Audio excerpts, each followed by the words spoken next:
এক কথায় just wow Devprayag. একবার কিন্তু সরানো হয়েছিল এখান থেকে মা ধারী দেবীর টেম্পল, তারপরে কিন্তু 2013 সালে কিন্তু এখানে এই বন্যা হয়েছিল এবং মারাত্মকভাবে কিন্তু ক্ষতিগ্রস্ত হয়েছিল উত্তরাখণ্ড। এইসব জায়গাগুলো কিন্তু আগেরবার ভেঙে গেছিল, এইখানে সব ধস নেমেছিল, এই দেখো তার ছাপ এখনো পড়ে রয়েছে। এই যেমন আমাদের রুমের মধ্যে প্রবেশ করলাম, এই রুম কিন্তু 2000 টাকা করে। হরিদ্বার থেকে সোনপ্রয়াগ যাওয়ার রাস্তাটা যেন স্বর্গের থেকে কম কিছু নয়। রাস্তায় ঋষিকেশ, দেবপ্রয়াগ, মা ধারী দেবীর মন্দির সহ অনেক সুন্দর সুন্দর জায়গা দেখতে দেখতে যাওয়া যায়, যদি কিনা একটি গাড়ি বুক করে নেওয়া হয়। সব ইনফরমেশন থাকবে, সাথে থাকবে সোনপ্রয়াগ পৌঁছে থাকা ও খাওয়ার জায়গার সন্ধান। জুড়ে থাকবেন লাস্ট অব্দি। জয় শ্রী কেদার, হর হর মহাদেব। আজকে কিন্তু আমরা হরিদ্বার থেকে সোজা যাব হচ্ছে গৌরীকুণ্ড। প্রথমে সোনপ্রয়াগ, ওখান থেকে শেয়ারিং ট্যাক্সি করে গৌরীকুণ্ড। আর এখন দেখো ওয়েদারটা দেখো, আমি একটু দেখাই তোমাদেরকে। দেখো এই যে মেঘ শুরু হয়ে গেছে, মোটামুটি আমাদের কপালের দুঃখ মনে হচ্ছে শুরু হয়ে যাবে। তো চলো, এই ভারত সেবাশ্রম থেকে কিন্তু এখন আমরা বেরোবো। আজকে হচ্ছে 8 তারিখ, আজকে হচ্ছে 8 মে 2024। আজকে আমরা হরিদ্বার থেকে কিন্তু সোজা বেরিয়ে যাচ্ছি। তো আমরা কিন্তু এখন টোটো ধরে নিয়েছি, বাস স্ট্যান্ডে যাবো, 10 টাকা করে ভাড়া। রানিং টোটোগুলো হয়, বলে রাখি ওখান থেকে আশ্রম থেকে যদি যেগুলো দাঁড়িয়ে থাকে ওগুলো 20 টাকা করে চাইছিল। এবার একটা কথা বলে রাখি, আসার দিন আমরা 20 টাকা করে এসেছিলাম, এই মাত্র 1 কিলোমিটার রাস্তা। কিন্তু ব্যাপার হচ্ছে যে যদি রানিং টোটো বা অটোতে আসে 10 টাকা করে ভাড়া, কিন্তু এখান দিয়ে বাস স্ট্যান্ডের অপোজিটেই হচ্ছে রেল স্টেশন, এই চলে এসেছি আমরা, বলতে বলতে চলেও এসেছি। তো এই হচ্ছে ব্যাপার, 10 টাকা করে ভাড়া রানিংগুলোতে, বলে রাখলাম। আর আমরা এসে গেছি, এবার আমরা উঠবো হচ্ছে শেয়ারিং গাড়িতে, গিয়ে দেখাচ্ছি। তো সিচুয়েশান কি হয়েছে, ব্যাপারটা হচ্ছে যে কালকে আমরা গাড়ি বুক করে মোটামুটি রেখে গেছিলাম। তো সেই লোক আসতে লেট করেছে, এখন গাড়ি পাওয়া যাচ্ছে না, গাড়ি নাকি সব বেরিয়ে গেছে। এখন 9:30 বাজতে গেল, মাথায় কাজ করছে না সোজা কথা। দেখি আমরা সব কিছু আর কি, এত আওয়াজ করে না, সব কিছু আর কি হয়ে যায়, আমরা উঠে তারপরে বলছি যে কি হলো। আর এখন বর্তমানে দাঁড়িয়ে আছি হোটেল রাইড ঠিক অপোজিটে। এই হচ্ছে হোটেল রাই। এখানে কিন্তু সকালে রেজিস্ট্রেশন করতে গেছিলো, এরা সব রেজিস্ট্রেশন করেছে। এদেরকে কি দিয়েছে তাদের বলো একটু। আমার একটা করে কুপন দিয়েছে, সেখানে তো তারিখ তারিখ তো জিজ্ঞেস করলো না, জাস্ট মানে ব্যান্ড দিয়েছে কি, ব্যান্ড দিয়েছে একটা। দেখাও একটু ব্যান্ডটাকে। এই হচ্ছে ব্যান্ড, এই হচ্ছে ব্যান্ড। এই ব্যান্ড দিয়ে দিয়েছে, কোনো ডেট টেট জিজ্ঞেস করেনি, কিছু ডেট জিজ্ঞেস করেনি, কোথা করে যাবে এটা জিজ্ঞেস করেছে। আচ্ছা, বাস। এবার কবে কি চড়বে, না সেটাও জিজ্ঞেস করেনি, কবে কি চড়বে জিজ্ঞেস করেনি। সেটাও জিজ্ঞেস করেনি। আরে বাবা, ঠিক আছে দেখা যাক। এই ব্যান্ড দিয়েছে, আর ঠিক এই হোটেল রাইতে কিন্তু এটা হয়, এই যে হোটেল রাই, এর মধ্যেই আর কি রেজিস্ট্রেশনগুলো হয় হরিদ্বারে। ফাইনালি 2 ঘন্টার এই ধকল শেষে 11টা বাজতে গেছে, তারপরে কিন্তু আমরা গাড়ি পেয়েছি, ঠিক আছে। তো এই গাড়িতে করে 10 সিটার গাড়ি, এই অ্যারোরা হলিডেজ, এদের এখান থেকে নিয়েছি। আমি তোমাদেরকে পরে ডিটেলস দিয়ে দিচ্ছি। আপাতত এই গাড়ি দেখতে পাচ্ছ, 10 সিটারের গাড়ি। তো এইভাবে আমরা কিন্তু সবাই এখন যাব। এই যে, আর ইউ এক্সাইটেড? 2 ঘন্টার। আচ্ছা, তো আপাতত আমাদেরকে 5000 টাকা করতে হচ্ছে অ্যাডভান্স, আর তারপরে বাকিটা ওখানে গিয়ে দিয়ে দেবো। গাড়ি কিন্তু ছেড়ে দিয়েছে, সবাই বলো। তো এই যে ফাইনালি কিন্তু গাড়ি বেরিয়ে পড়েছে হরিদ্বার থেকে, যাবে এবার সোজা সোনপ্রয়াগের উদ্দেশ্যে।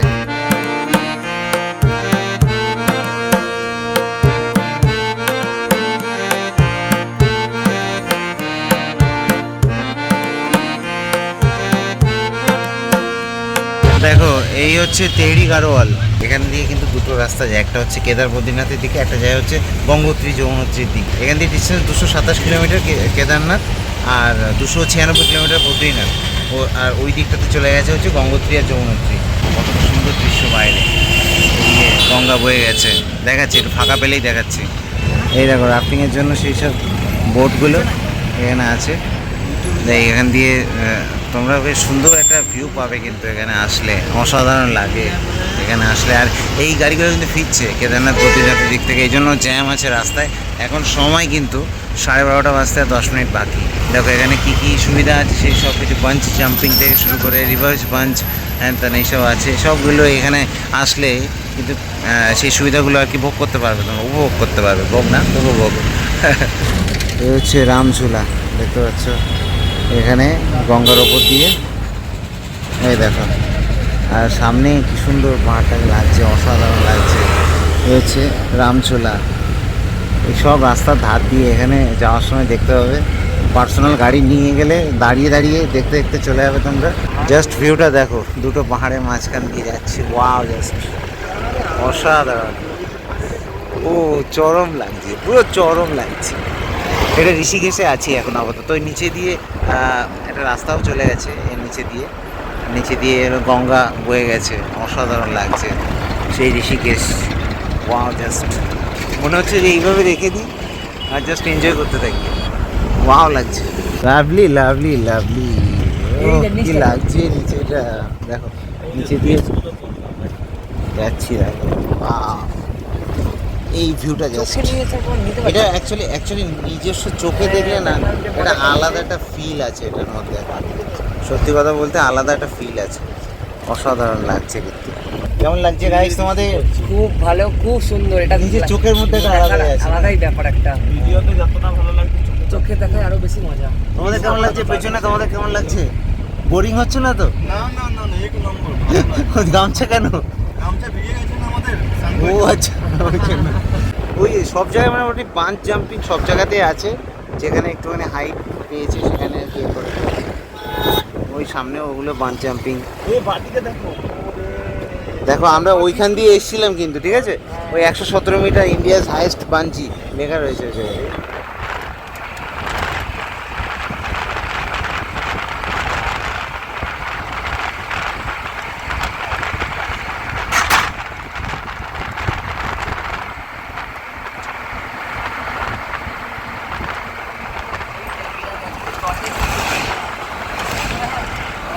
তো আমরা কিন্তু মোটামুটি 2 ঘন্টার মতো আর কি চলে এসে একটা এই ধাবাতে দাঁড়ালাম আর কি। জানি না কোথায় জায়গাটার নাম, তবে মানে মোটামুটি ওই 1-2 কিলোমিটারের মধ্যে সব ধাবা টাবাগুলো রয়েছে।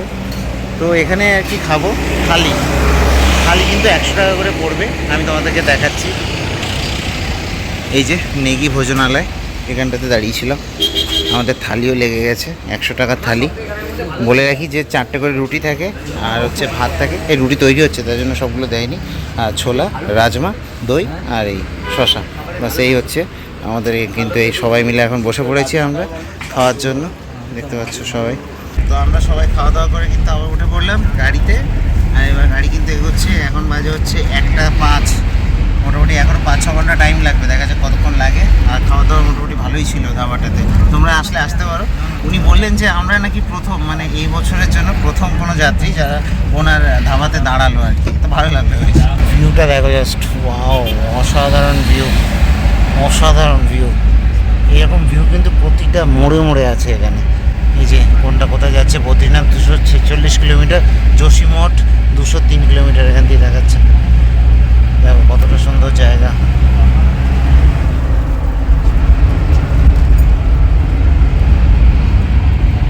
এই যে সামনে দেখতে পাচ্ছ এইসব সব স্লাইড হয়েছে কিন্তু একদম টাটকা আর কি।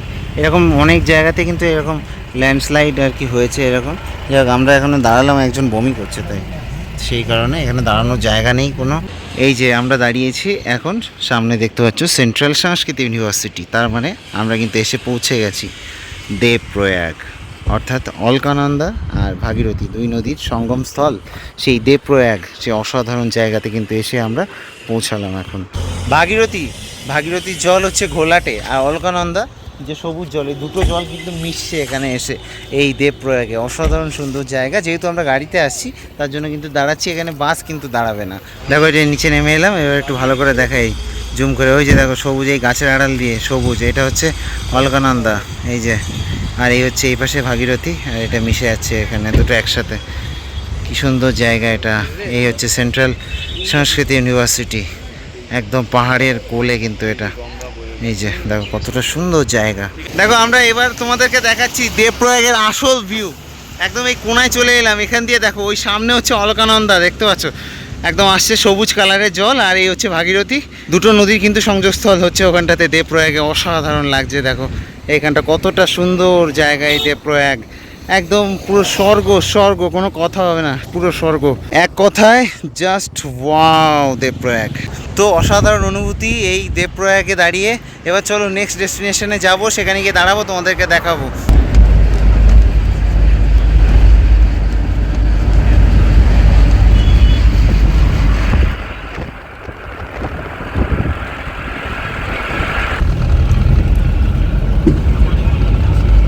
এবার এসে দাঁড়ালাম ধারী দেবী টেম্পেলে। চলো দেখি এবার ধারী দেবী টেম্পেল থেকে ঘুরে আসবো। তো বলে রাখি এই হচ্ছে ধারী দেবী টেম্পেল। এখানে কিন্তু এখন এসে দাঁড়ালাম আমরা। বলে রাখি এই উত্তরাখণ্ডের যে 4 ধাম আছে, এই 4 ধামের রক্ষা করতেই কিন্তু এই ধারী দেবী, মা ধারী দেবী একবার কিন্তু সরানো হয়েছিল এখান থেকে মা ধারী দেবীর টেম্পেল। তারপরে কিন্তু 2013 সালে কিন্তু এখানে এই বন্যা হয়েছিল এবং মারাত্মকভাবে কিন্তু ক্ষতিগ্রস্ত হয়েছিল উত্তরাখণ্ড। তারপরে কিন্তু আবার এখানে কিন্তু মা ধারী দেবীকে আবার প্রতিষ্ঠিত করা হয়। যাই হোক, তো দেখতে পাচ্ছ এখানে এই হচ্ছে ধারী দেবী টেম্পেলের চারিদিকে কিন্তু বেশ সুন্দর এবং অসাধারণ এই গাড়োয়াল হিমালয়। ও হো, কোনো কথা হবে না, জাস্ট ওয়াও লাগছে। এই হচ্ছে মা ধারী দেবী টেম্পেল। এর নিচে যাবো দেখি আমরা। তো চলো তাহলে এবার যাওয়া যাক মা ধারী দেবী। ওই যে আমরা ওই ওপর থেকে এখানে এসছি, কতটা ওপর থেকে এসছি, আবার নিচে থেকে ওপরে উঠতে হবে। এই হচ্ছে মা ধারী দেবীর টেম্পেল। এই যে অসাধারণ জায়গা, আর হঠাৎ করে বৃষ্টি নামছে, বৃষ্টি পড়ছে একটু একটু। পাহাড়ের বৃষ্টি আলাদা, এদিকে সূর্যাস্ত হচ্ছে আবার। ভেতরে কিন্তু ফটো তোলা নিষেধ। অ্যাকচুয়ালি মা ধারী দেবী হচ্ছে মা কালীর একটা রূপ। যাই হোক, আমি যেহেতু নিষেধ সেহেতু আমি তুললাম না, ঠিক আছে। আর এই হচ্ছে অলকানন্দা, বয়ে চলেছে খরস্রোতা অলকানন্দা। ওহ কি ওয়েদার, মারাত্মক সুন্দর ওয়েদার, অসাধারণ লাগছে। নিচে ধারী দেবীর মন্দির, এই হচ্ছে ধারী দেবীর মন্দির। সেই ধারী দেবীর মন্দির থেকে সোজা আবার চলে যাচ্ছি আমাদের গাড়িতে। দৌড়ে দৌড়ে উঠছিলাম ইচ্ছা করে, প্র্যাকটিস হাফ হচ্ছে এবার।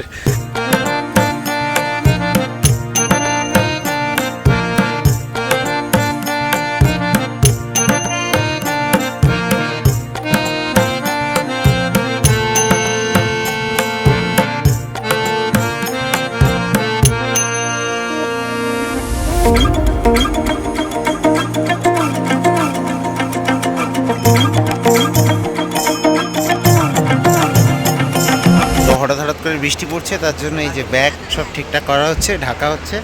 আর এখানে আমি একটু দেখাই, এই হচ্ছে অলকানন্দা, রুদ্রপ্রয়াগ ডিস্ট্রিক্টের মধ্যে এখন আপাতত আছি আমরা। এই হচ্ছে অলকানন্দা। এখান দিয়ে কিন্তু মোটামুটি 60 কিলোমিটারের মতো আছে আমাদের সোনপ্রয়াগ। এই দেখতে পাচ্ছ কি সুন্দরভাবে জলটা বয়ে যাচ্ছে, অসাধারণ খরস্রোতা, মারাত্মক খরস্রোতা। চলো দেখি যাওয়া যাক তাহলে। এই দেখো রাস্তায় সব ঘোড়া দেখতে পাচ্ছ, এই ঘোড়ার সব এক গাদা ঘোড়া, এগুলো সব কেদারনাথে লোকজন উঠবে, সেই জন্য কিন্তু এই ঘোড়াগুলোকে সব নিয়ে যাওয়া হচ্ছে। এরকম আগেও দেখলাম, এখনও দেখছি ঘোড়া, তারপরে খচ্চর সব রকম রয়েছে এখানে। এর মধ্যে কজন যে বেঁচে ফিরবে তার ঠিক নেই। যাই হোক, আপাতত এখন রাস্তা ওদের দখলে, আমরা এখন মানে পাশ কাটিয়ে যেতে পারছি না। অনেকগুলো আছে সামনে মাথায়। এখনও কিন্তু গুপ্তকাশী পৌঁছাইনি আমরা, কিন্তু এইবার ভিউটা দেখো, জাস্ট সন্ধে হয়ে গেছে, এখন বাজে কিন্তু 7টা বাজে। কিন্তু যেহেতু এটা উত্তরের দিকে, তাই এখনও মানে পাহাড়ে মানে রাত নামেনি এখনও। দেখতে পাচ্ছ অন্ধকার হয়ে গেছে, সরু রাস্তা, নিচে বড় খাদ, আর এইভাবে কিন্তু এখন যাচ্ছে গাড়ি। এই যে, তো একদিক থেকে ভালো লাগছে, অ্যাডভেঞ্চারাস লাগছে, আবার একদিক থেকে ভয়ও লাগছে যদি এদিক ওদিক হয়ে যায়। তো যাই হোক, এই নিচে দেখো কতটা খাদ, বিশাল বড় খাদ। এখান দিয়ে আবার এই হলুদ করে রেখেছে যাতে রাতের বেলা কোনো রকম মানে না হয়, ভুলভাল না হয়ে যায়। কারণ কোনো রকম রেলিং কিন্তু দেয় নেই এইসব জায়গাগুলোতে। এইখানে ধস নেমেছিল, যার জন্য রেলিং ফেলিং সব ভেঙে গেছে। এইসব জায়গা দিয়ে ধস নামে। জায়গাটা খুবই খতরনাক জায়গা। এরকম অনেক জায়গা রয়েছে, অনেক, শুধু একটা দুটো না। সন্ধে নামতে চলেছে, পাহাড়ের সন্ধে। চলো দেখি যাওয়া যাক মহাদেবের নাম নিয়ে। আর হর মহাদেব। এইসব জায়গাগুলো কিন্তু আগেরবার ভেঙে গেছিলো, এইখানে সব ধস নেমেছিল। এই দেখো তার ছাপ এখনও পড়ে রয়েছে, দেখতে পাচ্ছ। এই ধস নেমে এখান দিয়ে পুরো ভেঙে গেছিলো এসব, মানে পুরো বন্ধ হয়ে গেছিলো। আগেরবার যে কেদারনাথ যাত্রা আমাদের পিছিয়ে গেল, তার মেন কারণ এই কিছু কিছু জায়গায় গুপ্তকাশীর আগে ফাটার ওখানে এইসব জায়গাগুলোতে। দেখো এইভাবে যাচ্ছি আমরা, তো খুবই সুন্দর লাগছে, যেমন ভালো তেমন ভয়ঙ্কর, মানে একে বলে ভয়ঙ্কর সুন্দর। রাতের বেলা জ্যাম দেখো, আমাদের তো কোনো রকমে ছাড়িয়ে নিয়ে গেল গাড়িটা। দেখো এইসব অপোজিট সাইডে কোনো জায়গা নেই, তো আর কি জ্যাম, এরকম জ্যাম পড়েছে গুপ্তকাশীর ঠিক আগে, পুরো জ্যাম। সামনেটাও আমরা অনেকক্ষণ আটকে ছিলাম, আমার ফোনটা চার্জে ছিল বলে ভিডিও করতে পারিনি। আমাদের এই গুপ্তকাশী এখনও 1 কিলোমিটার, এরকম জায়গায় জায়গায় জ্যাম লেগে রয়েছে। তো মোটামুটি আর 14 কিলোমিটারের মতো রয়েছে সোনপ্রয়াগ। এরকম রাস্তা দিয়ে যাচ্ছি, পুরো একদম মাটির রাস্তা বলতে পারো, ভাঙা চুরো, আর পুরো মানে ইসে উঠছি আমরা এখন, উপরের দিকে চড়ছি, কিন্তু সোজা খাড়াইতে চড়ছি আর কি। আর রাতের বেলার এক্সপিরিয়েন্স মারাত্মক লেভেলের এক্সপিরিয়েন্স। আর এখানে কিন্তু বলে রাখি যে এই বর্তমানে যেখানে আছি এখানে পুরো এমার্জেন্সি কল হয়ে গেছে, কোনো নেটওয়ার্ক নেই, জানি না কোথায় কি নেটওয়ার্ক থাকবে। এখন দেখা যাক, এইভাবে চলছে আপাতত রাতের বেলা। এখন বাজে সময় 8:20। তো আমরা কিন্তু এখন গাড়ি থেকে নেমে গেলাম, আর গাড়ি থেকে নেমে এবার সোজা সীতাপুর পার্কিংয়ে চলে এলাম। এবার বলে রাখি, আমি তোমাদেরকে ভিডিওর প্রথমে বলেছিলাম যে এদের দেবো, কি বলে, যাদের সাথে আসছি, আর ওরা কী জানো, ওদের নম্বরটা দেবো। বাট কেন দিলাম না তার কারণ হচ্ছে 12,000-এ আমার সাথে কন্ট্যাক্ট হয়েছিল, এখন এসে বলছে 13,000 টাকা, 14,000 টাকা। তো এরকম ভুলভাল চাইলে তো তোমাদেরকে রেকমেন্ড করতে পারি না, তো ওই জন্য রেকমেন্ড করলাম না। তো আমরা কিন্তু সোনপ্রয়াগে পৌঁছে গেছি, আর হোটেলে উঠলাম। জাস্ট হোটেল থেকে ভাবলাম যে ব্যাগটা রেখে এসে হোটেলটাকে দেখাবো। দুম করে দেখি ইলেকট্রিসিটি আউট, পুরো দেখো শাটডাউন হয়ে গেছে, পুরো শাটডাউন হয়ে গেছে। আমি দেখাচ্ছি, আমি খেতে এলাম। তো এখানে সব মানে সোনপ্রয়াগে এখানে ওই হোটেলের সামনেই সব আর কি রেস্টুরেন্ট রয়েছে, সব কিছু। চলো খেয়ে আসি, তারপরে এসে দেখাচ্ছি। এর কোনো নাম টাম নেই কিছু, খাবারের দামটা বলে দিচ্ছি, সব মোটামুটি সেম। খাবার হোটেলে পড়ে যাচ্ছে। ব্যাপারটা হচ্ছে যে এখানে বিশাল দাম, মানে ডাল ফ্রাই 200 টাকা, পনির হচ্ছে 1 প্লেট 300 টাকা, হ্যাঁ এরকম। তো দেখছি খাবার হোটেল পরে দেখছি, এমনি জায়গা নেই বলে একটা হোটেল থেকে ঢুকে আবার বেরিয়ে এলাম। তো অনেকক্ষণ দেরি হচ্ছে, লেট হচ্ছে বলে। তো আমি একটু হোটেলগুলো দেখিয়ে দিই। দেখো, এই সোনপ্রয়াগের চকে আছি কিন্তু এখন। এখানে এই যে ভাট হোটেল রয়েছে, তার পাশে এখানে রয়েছে হোটেল নারায়ণ ধাম, যেটাতে কিনা আমরা আছি। আমি একটু দেখিয়ে দিই এই হোটেলটা। এখানে কিন্তু আমাদের মোটামুটি রুমগুলো পড়েছে 2,000 করে। তো দেখিয়ে দিই, ডাবল বেডে 2,000। এই যে নারায়ণ হোটেল, এর নম্বরটা তোমরা নিয়ে নাও, 8979407049, ঠিক আছে। তো এখান দিয়ে এই আর কি, তার পাশেই রয়েছে হোটেল দেবলোক। এই যে এখানে রয়েছে হোটেল দেবলোক।